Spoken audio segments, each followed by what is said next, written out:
Depuis plus de 20 ans, le COSO est une référence incontournable dans le domaine du contrôle interne à travers le monde. La mise à jour de ce framework COSO en 2013 a permis davantage le management des risques dans le monde. Cependant, une problématique se pose. Comment mettre en œuvre le COSO 2013 dans les entreprises et organismes installés? Cette problématique trouve ses réponses dans une rencontre organisée par l'Institut des auditeurs internes de Côte d'Ivoire, où différents professionnels réunis dans un cadre de travail collaboratif n'ont pas manqué d'apporter leur contribution pendant 3 jours d'activité intense pour faire ressortir le modèle d'exécution de l'outil COSO 2013. Voici quelques Monsieur Kofi Kokojak, directeur de l'audit interne et de la qualité.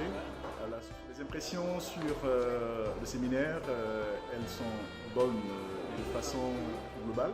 Je voudrais lancer un appel à l'endroit des directions et des conseils d'administration à faciliter le travail du contrôleur interne et partant le travail de l'auditeur interne, afin que les organisations soient un peu plus faciles.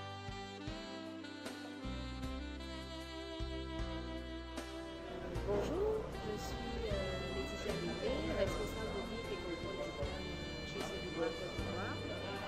Ça a été un réel plaisir pour moi de participer à cet atelier parce que pour moi il a été très participatif. L'IA, de par cet atelier, nous permet de mettre en pratique les 17 principes de cette langue.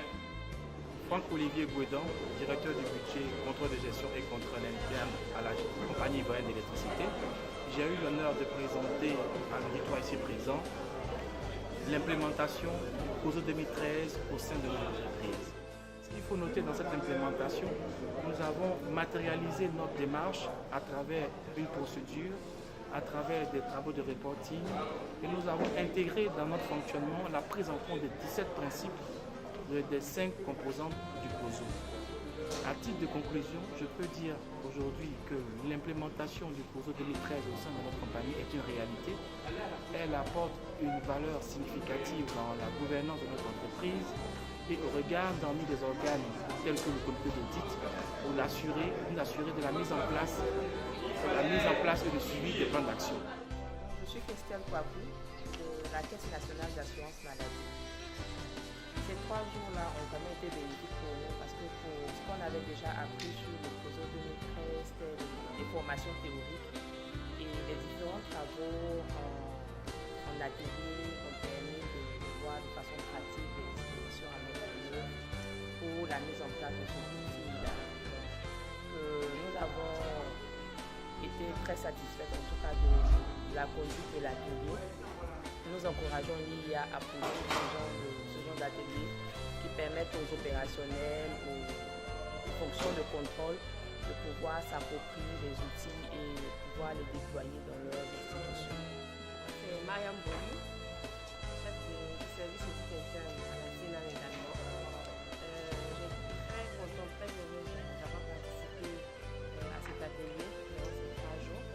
Comme le dit Mme Kouakou, nous avons vraiment été édifiés par les expériences des uns et des autres et ça nous a permis également de nous frotter, de voir un peu ce qui se fait dans les autres structures pour pouvoir corriger et apporter des améliorations à ce que nous faisons chez nous. On encourage l'IA à continuer sur cette voie et que l'année prochaine, nous avons encore des thèmes qui pourront contribuer à la